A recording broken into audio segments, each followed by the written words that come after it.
यही तो हम लोग लड़ाई लड़ रहे हैं कि लोकतंत्र जिंदा नहीं है, हमारा संविधान खतरे में है।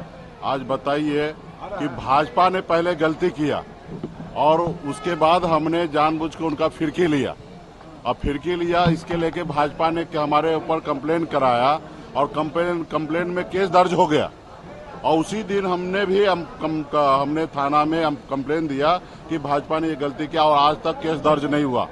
तो बताइए वो सत्ता में है, पावर में है, इसलिए वो सत्ता को पावर को दुरुपयोग कर रहे हैं। हमारे ऊपर केस दर्ज करवा दिए लेकिन उनके ऊपर अभी तक केस दर्ज नहीं हुआ है। तो इसके लिए आपको भी सोचने की बात है, बिहार के जनता को भी सोचने की आवश्यकता है। उनका बस चले तो हत्या कराने का साजिश में भाजपा बैठा हुआ है, वो जेल में भेजने के लिए बैठा हुआ है। हमें कोई फर्क नहीं पड़ेगा, वो जेल भेजे, हत्या कराए, मुझे कोई फर्क नहीं पड़ेगा। जो सच की लड़ाई है मैं लड़ते रहूंगा, चाहे वो देश के प्रधानमंत्री क्यों ना हो, उनके सामने मजबूती से मैं खड़ा रहूंगा और हमारे देश के संविधान के लिए मजबूती से हम खड़ा रहेंगे और लड़ाई लड़ते।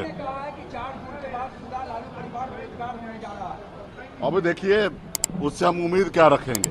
वो 4 जून के बाद परेशान कौन हो रहा देश में, ये सम्राट चौधरी जी को पता है कि देश में परेशान कौन हो रहा है। तरह तरह का बयान दे रहे हैं देश के प्रधानमंत्री जी।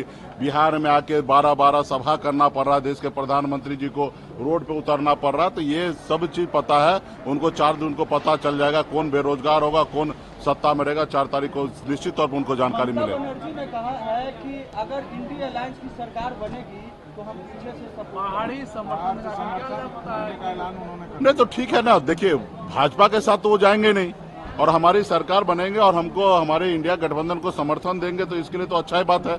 ये तो स्पष्ट है ना कि उनको भी पता चलने लगा कि हमारी सरकार अभी बनेंगे और वो समर्थन देने के लिए तैयार हो गए। तो ये देश दुनिया जानने लगा तो कम से कम इंडिया गठबंधन का सरकार बन रहा है और हमको समर्थन देने के लिए लोग आ रहे हैं।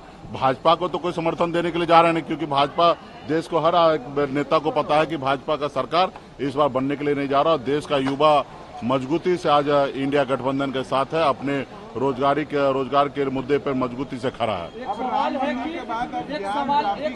कि बीजेपी के नेता 400 का नारा लगाते थे कि इस बार 400 पार, लेकिन चिराग पासवान कल सभा में बयान देते हुए कहा कि 300 पार। तो इस बयान को क्या अभी देखें ना, अभी 4 फेज का ही चुनाव हुआ, 400 से 300 पे आ गए और अभी 3 चुनाव फेज और बाकी है। देखिएगा 2 फेज और खत्म हो जाएगा। जब 6ठा फेज खत्म होगा तो 300 से 200 आ जाएंगे और जब 7वां फेज खत्म होगा तब वो 144 पे आ जाएंगे, जो अटल जी के टाइम में जो सरकार उनका नहीं बना उस लेवल पे आके ये 150 के अंदर में रह जाएंगे।